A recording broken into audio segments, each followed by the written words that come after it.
2025 शुरू होते ही भारत और चीन के बीच तनाव एक बार फिर से बढ़ गया है। भारत के लद्दाख क्षेत्र के साथ ओवरलैप होने वाले हॉटन प्रांत में 2 नई काउंटियां स्थापित करने की चीन की घोषणा ने एक नया विवाद खड़ा कर दिया है। भारत ने कड़ा विरोध दर्ज कराते हुए दोहराया कि वो अपने क्षेत्र पर चीन के अवैध कब्जे को स्वीकार नहीं करता है और इसके अलावा भारत ने ब्रह्मपुत्र नदी पर बांध बनाने की चीन की योजना पर चिंता व्यक्त की है। वर्ष 2025 की शुरुआत भारत चीन संबंधों में नए तनाव के साथ हुई है, जो चीन द्वारा 2 नए काउंटी स्थापित करने की घोषणा के कारण हुआ। इसमें भारत का लद्दाख क्षेत्र भी शामिल है। जवाब में भारत ने कड़ा विरोध दर्ज कराया है। भारत ने एक बार फिर दोहराया है कि भारत ने अपने क्षेत्र पर चीन के अवैध कब्जे को कभी स्वीकार नहीं किया है। We have seen the announcement pertaining to the establishment of 2 new counties in Hotan Prefecture of China. Parts of jurisdiction of these so-called counties fall in India's Union Territory of Ladakh. We have never accepted the illegal Chinese occupation of Indian territory in this area.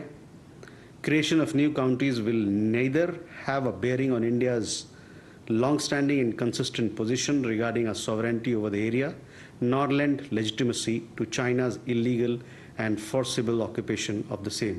We have lodged a solemn protest with the Chinese side through diplomatic channels on this matter. संप्रभुता विवाद के अलावा भारत ने शुक्रवार को ब्रह्मपुत्र नदी पर बांध बनाने की चीन की योजना पर दृढ़ता से अपना पक्ष रखा। ऐसी चिंताएं बढ़ रही है कि ये बांध भारत के पूर्वोत्तर राज्य, विशेष रूप से अरुणाचल प्रदेश और असम में पारिस्थितिक संतुलन को गंभीर रूप से प्रभावित कर सकता है, क्योंकि यहीं से ब्रह्मपुत्र बहती है। We have seen the information released by Xinhua on 25th December 2024 regarding a hydropower project on the Yarlung Sangpo River in the Tibet Autonomous Region of China. As a lower riparian state with established user rights to the waters of the river, we have consistently expressed through expert level as well as diplomatic channels our views and concerns to the Chinese side over mega projects on rivers in their territory.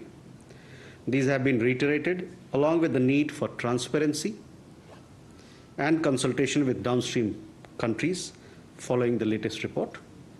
The Chinese side has been urged to ensure that the interests of downstream states of the Brahmaputra are not harmed by activities in upstream areas. We will continue to monitor and take necessary measures to protect our interests.